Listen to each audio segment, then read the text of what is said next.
So much clapping, it's like we're in my bedroom. It's Friday, so you know what that means. Let's welcome tonight's guest. He's got a VIP booth at the Cracker Barrel. Fox News contributor Tom Shalhoub. It's April, and he still doesn't have a date for the prom. Host of the Guy Benson Show, Guy Benson. They put him on Fox News every morning, so that way your day can only get better. Co-host and Fox and Friends first, and she can knock you out without throwing a punch. UFC reporter and sports personality Charlie Arnold. All right, before we get to some news stories, let's do this. Greg's Leftovers.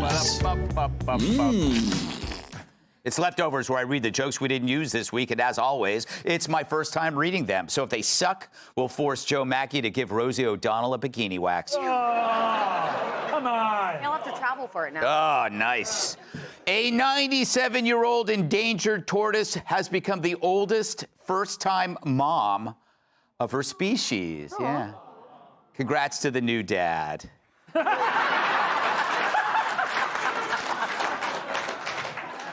Donald Trump revealed a $5 million gold card with his face on it.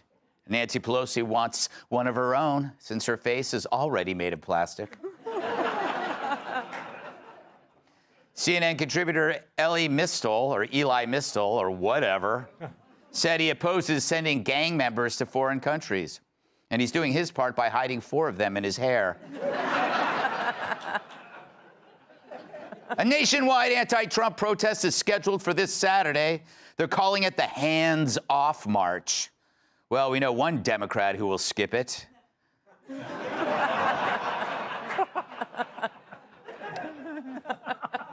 Pete Hegseth has set equal standards for men and women in the armed services.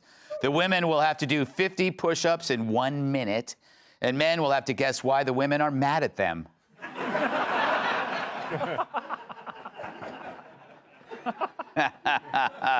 On Thursday, Whoopi Goldberg signed off The View with a rallying cry to resist Trump.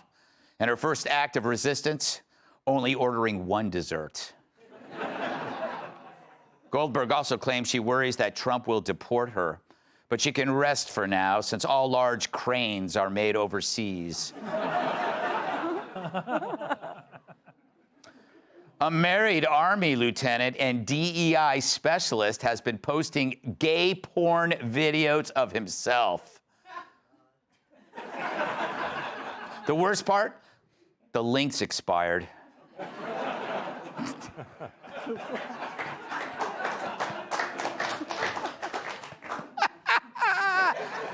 Easter eggs are so expensive, Americans are dyeing potatoes instead. Speaking of dying potatoes,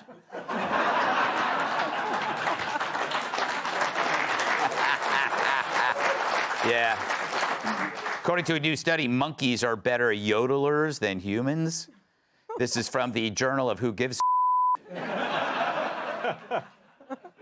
Thanks to a surge of cops in the system, New York City subway crime has dipped below pre-pandemic levels.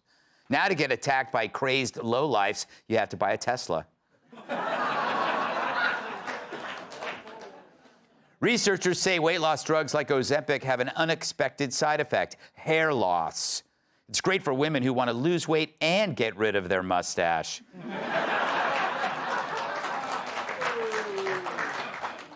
An old clip surfaced of Jasmine Crockett disparaging Byron Donalds for marrying a white woman. But she did give props to Ilhan Omar for marrying a brother.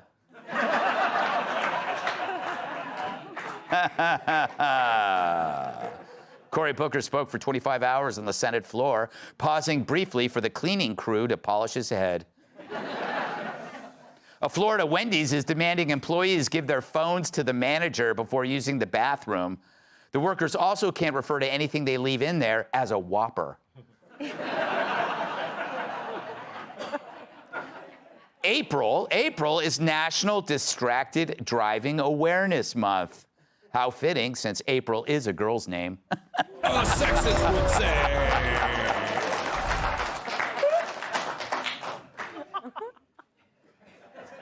Alaska Airlines flight was forced to land after a strong odor was detected in the cockpit.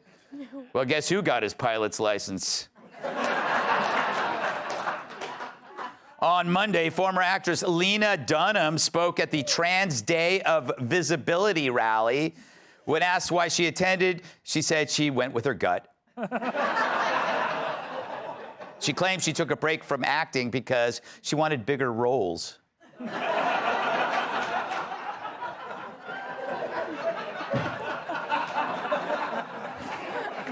And finally, Elon Musk has agreed to do this show, Gutfeld.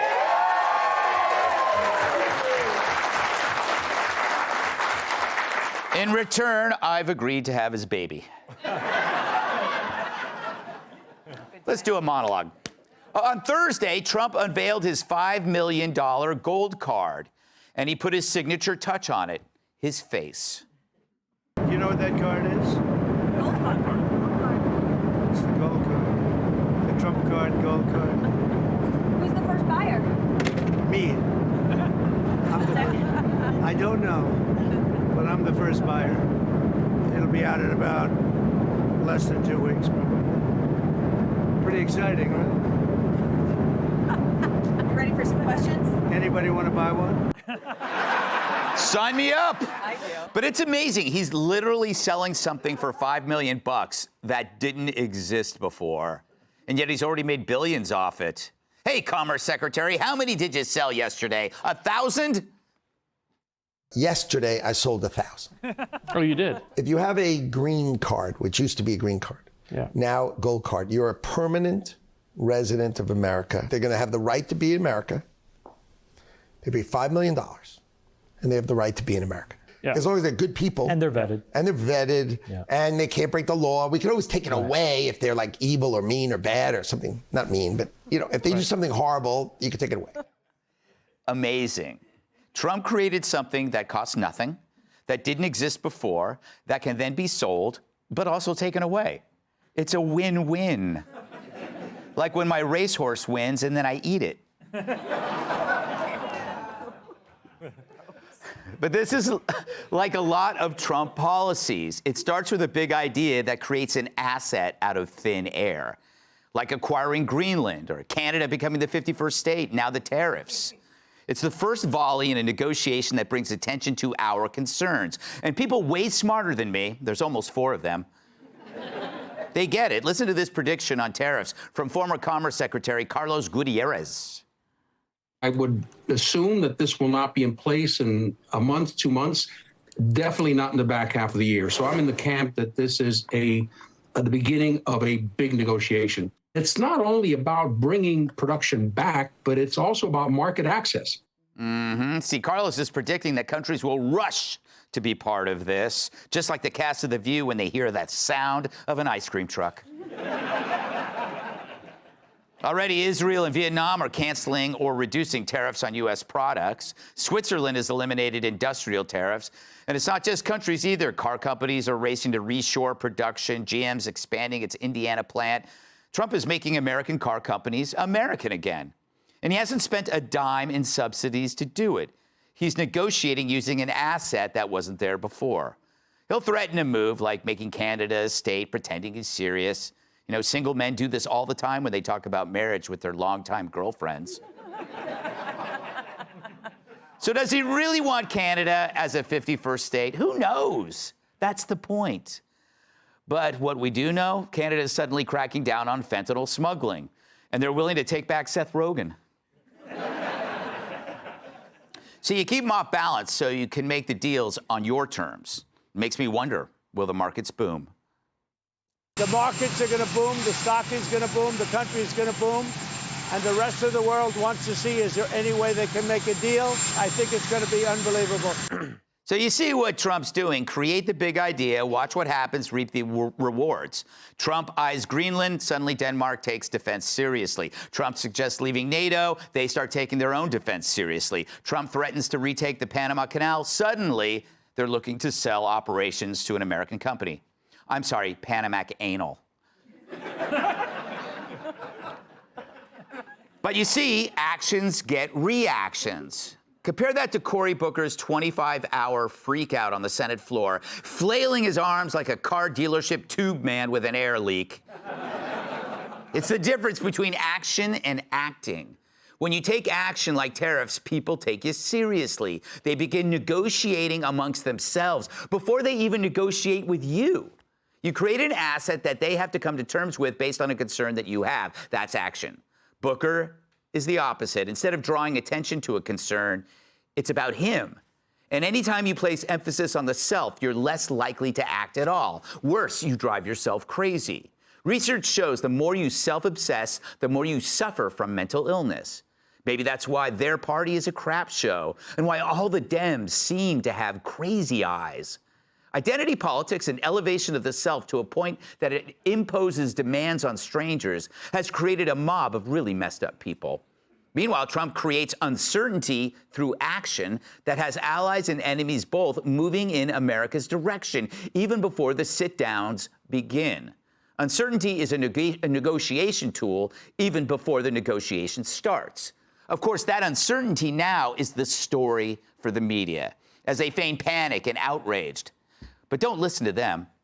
Hell, they never listen to us.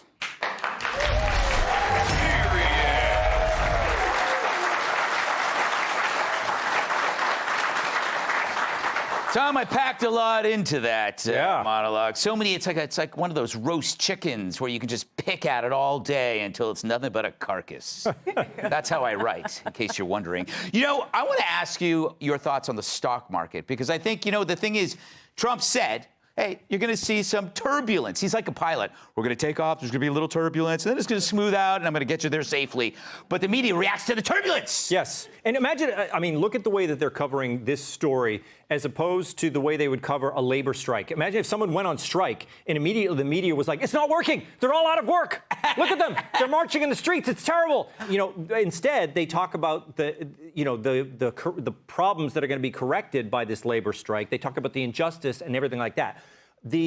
Everything is a bad idea until you do it. Or everything's a crazy idea until you do it.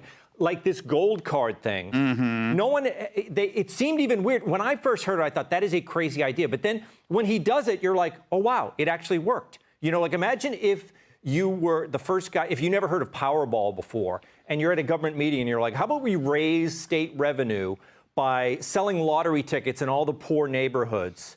We'll make like $900 million, and then we'll give one guy $500 million, and we'll keep the rest. How's that? Is that a good idea? And everyone was like, you're nuts. Yeah. But they do it. Every state does it. It's a crazy idea. Are you saying that we should combine the lotto with the gold card? So if you buy a gold card, there's also a chance that you might win something else. Citizenship. Yes. Full citizenship. Right, out of nowhere. It's like you're the lucky gold card winner. You're a citizen. Exactly. As of tomorrow. Exactly. I would like to have been in the planning meeting for this gold card, because I can imagine someone presenting it to Trump, right, and him being like, skeptical. They're like, sir, it's going to be gold, and your face will be on. He's like, say no more. We're doing it. We're doing it. It's going to be. Look, I do have some concerns about how this will actually work, but I will keep them to myself, because you told me, Greg, to be funny, and that wouldn't be funny, and it was like the worst pillow talk ever, but I'm done. Hey, there were no pillows involved.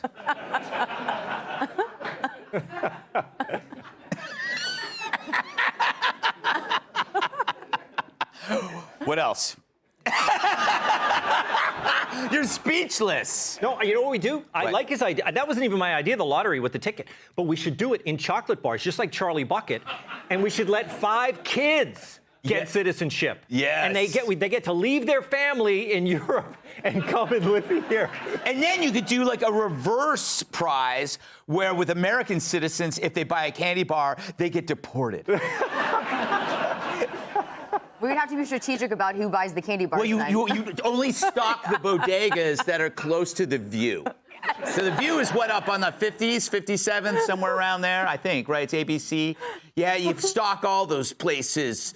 Or we could hand them out at all the rallies, the hands-off Trump rallies that are supposed to be taking place this week, and that's a perfect place to hand out the... So how are you we were talking in the green room, you said, I'm not looking at my 401k. And it's like, I think, I'm really tired of the half opinion of even people I know that go, oh, it's plunging. Yeah, and then the stock market goes back up. Yeah.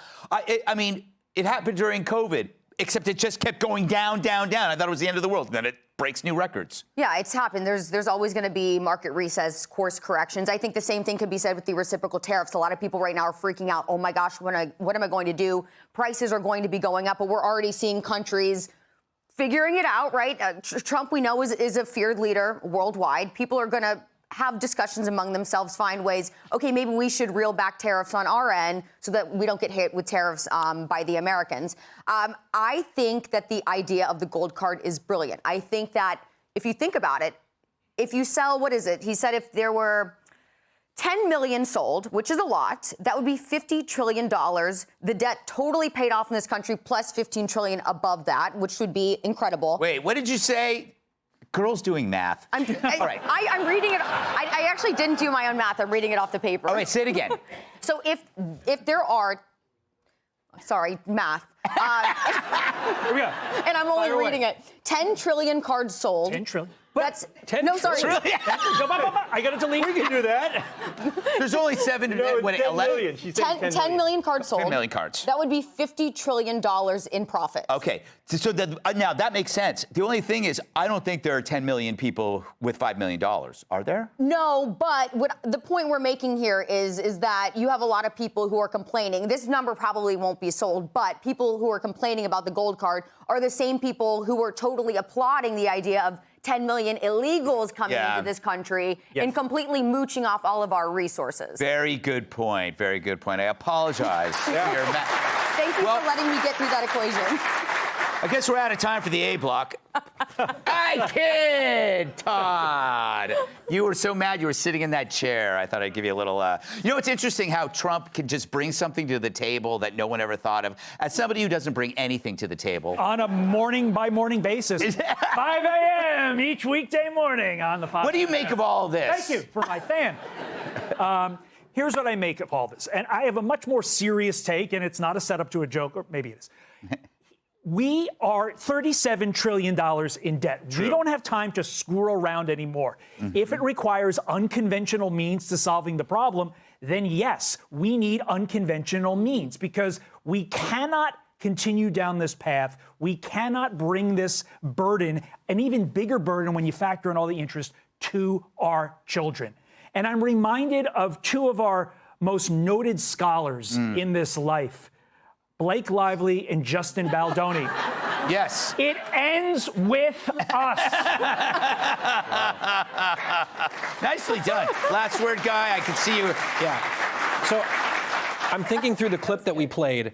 Trump said he's the first buyer of this. Yeah. He's the citizen and president of the United States. He's just showing off how rich he is. He's like, I don't even need one, but I'm buying one anyway. Exactly. For $5 million, it's nothing for me. And he's not taking a salary. Mm-hmm. Yeah, so in your face, Gene. Yeah. Did I just call you Gene? Gene? I think I'm showing my age. Up next, Libloons who want to be seen. Hey, Sean Hannity here. Hey, click here to subscribe to Fox News YouTube page and catch our hottest interviews and most compelling analysis. You will not get it anywhere else.